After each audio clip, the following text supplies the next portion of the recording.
Lords, my submission would be what is pleaded in paragraph 64. The effect of the charges that are facing the petitioner are irrational and unreasonable.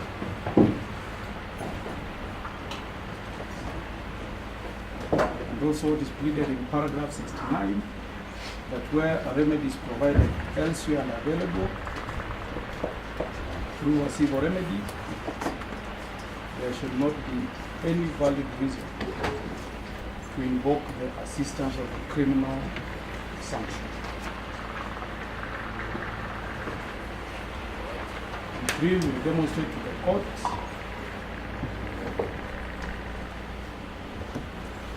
that the bank in this particular case has never lodged any complaints. It has never taken any steps to utilize any of the available remedies and failed to warrant the invoking of a criminal sanction.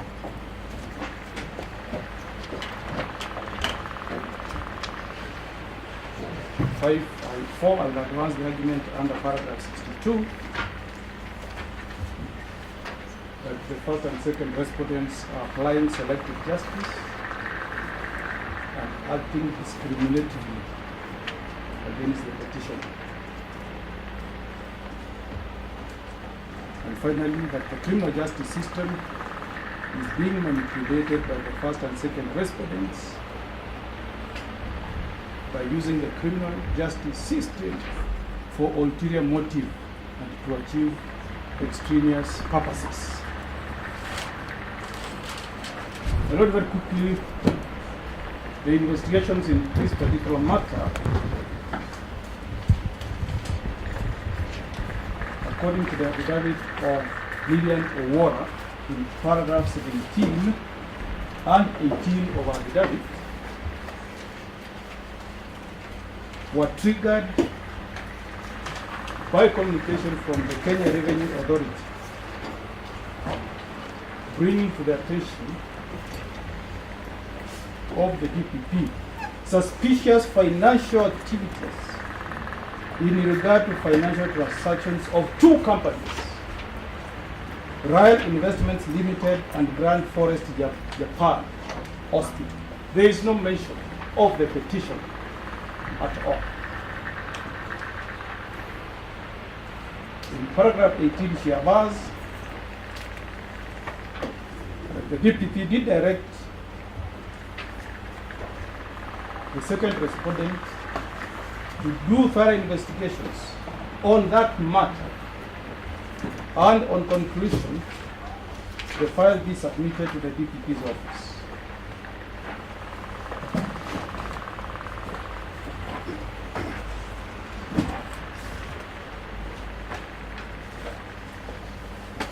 Again, my lady, if you read the supplementary affidavit of the petition, the one filed in court on the 14th of September 2018,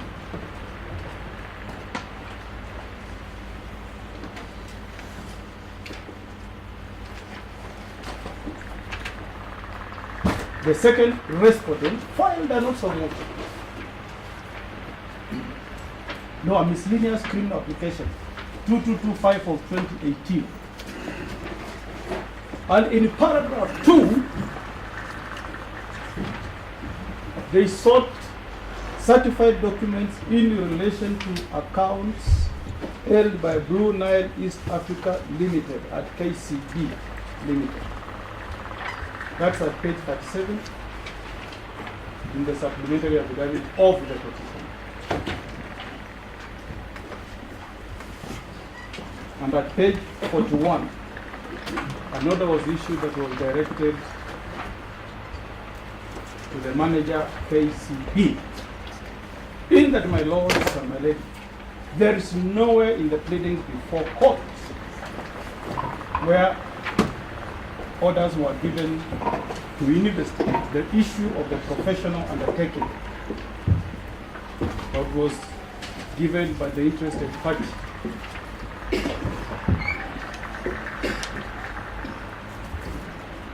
to Imperial Bank Limited. Now, my lords, turning back to the issue of the professional undertaking, the same can be found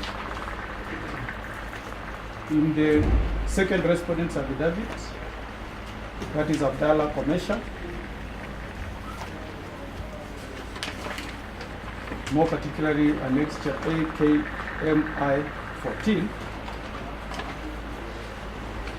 which can be read with the data that is on the next page 341.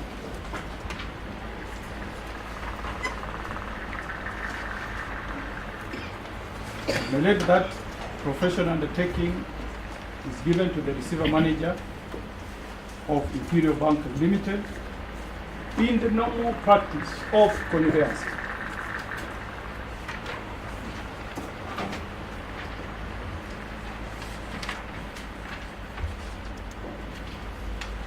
And my lords, if you read the undertaking dated the 7th of December 2015 at page 341, several things were to happen upon release of the title upon which the undertaking was being given. Number one, there was to be immediate payment of the short-term loan.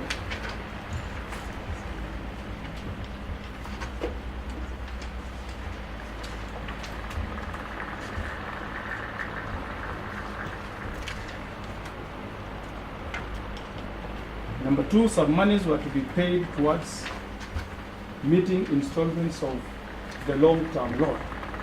And my ladies and my lords, this letter cannot be termed to be an inducement. It was a letter that gave a discretion to Imperial Bank Limited to either accept or reject.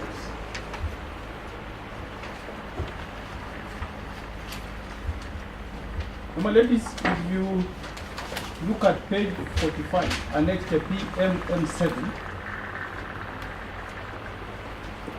that is the affidavit in support of the petition. Indeed, that undertaking was accepted by a letter that was written on the 22nd of December 2015.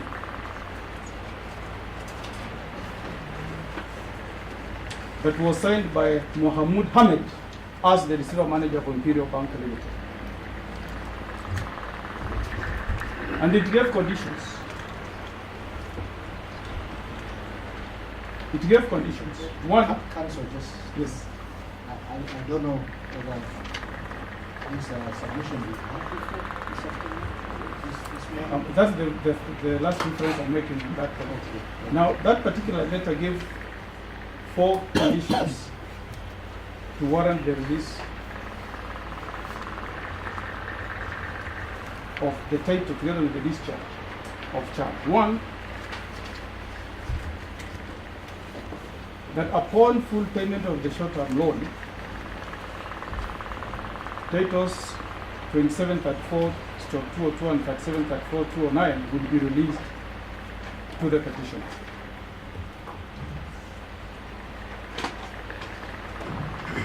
And it will be used for part payment of the long-term loan.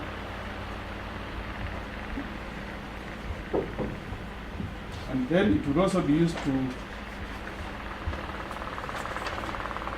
meet the payments of the outstanding and secured loan of 2 million and a debit balance of 265. And my lord, the point I'm making is that the second respondent confirms to the court that all those conditions were met. If you go to the affidavit of Abdallah Komesha Mwasef, paragraph 20, which is at page 5, Roman L. He confirms that 65 million was paid to Imperial Bank as anticipated in that undertaking.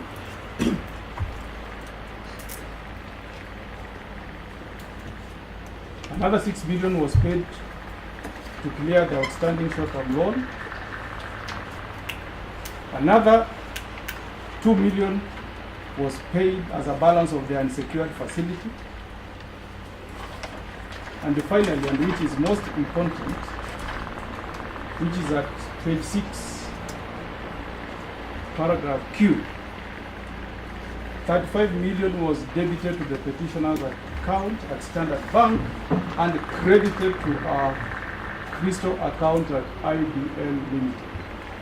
In that, my lords and my ladies, there can never be any argument before this court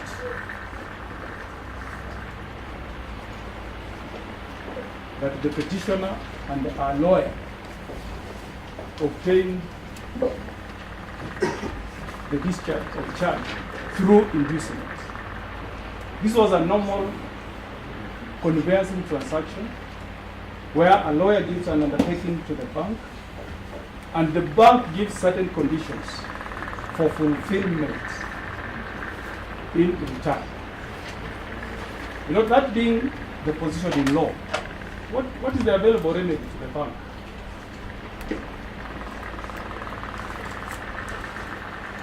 Already, if you look at the statements that were given to the second respondent, each of the bank officials, beginning with the affidavit, which is AKM 5,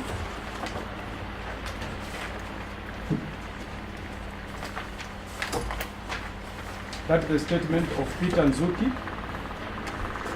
which is at, there's a problem with paginating, but it's given at page 22. But really it's AKM 5. He says the immediate remedial action is to call in the law firm's professional undertaking for full settlement of the outstanding debts. That's the bank official.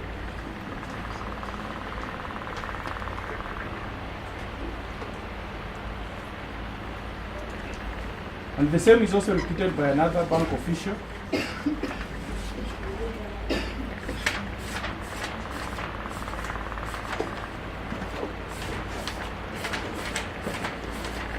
Which is in annexure AKM 9.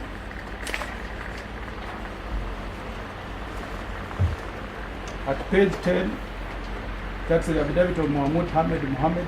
He said, I would seek an explanation from Mutunga and Company advocates, but failed to do so as the matter was already under investigations by the DCI. And finally, he says, in all these transactions, he operated within the law and bank procedures. Now, my lord, in a case like this where there is an available civil remedy, it's a clear act of malice and ill will for the first respondent to elect to use criminal sanction. Now, my lady, my lord, if you go to the affidavit of Philomena Mwilu,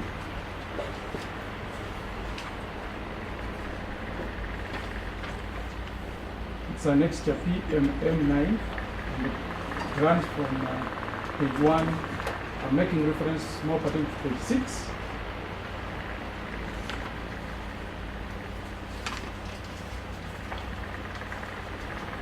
Condition number 7, my lords, the bank is given a right to call back the entire loan.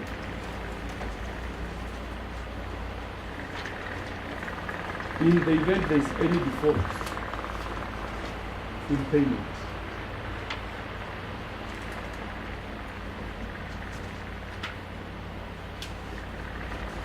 The condition number 18 of that contract, if there is any illegality, and then again, there is a condition there that gives right to the bank to ask the borrower to repay the entire sum immediately. And then you can see that from the papers that have been filed before this court, there has not been any complaint by the bank. Yes. I put it to that we have really had a civil remedy for the meantime. It just something different. I think it has been advised by all your colleagues, I think, Mr. Harvey, I think, Senator Oren. Okay, I stand there, but then I sum up. Because mine was basically to address the part on the issue of undertaking. The final point I wanted to make is that there's a lot of misconception by the investigator in this particular case, that is Abdallah Omesha. And it points to a case where the investigator does not understand what happens in a normal conveyance. The issue is taking my lady with the petition is that the discharge that was executed by the bank makes a false averment that the loan had fully been paid.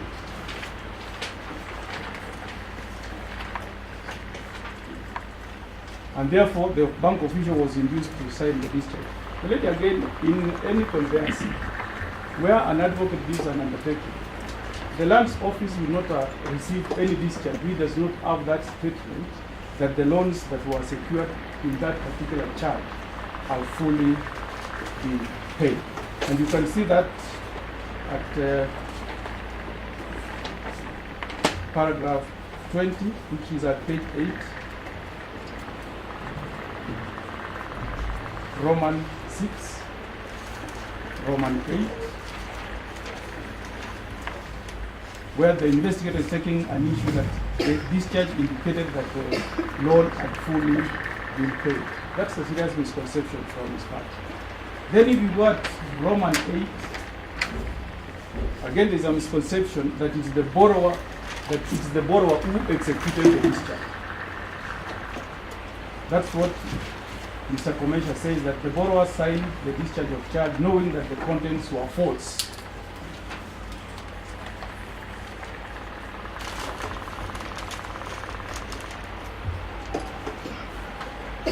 So my lords,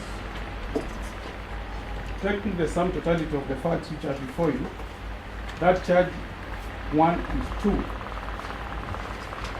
cannot stand. The decision being taken by the DPP is irrational, it's unreasonable, and is actuated by malice.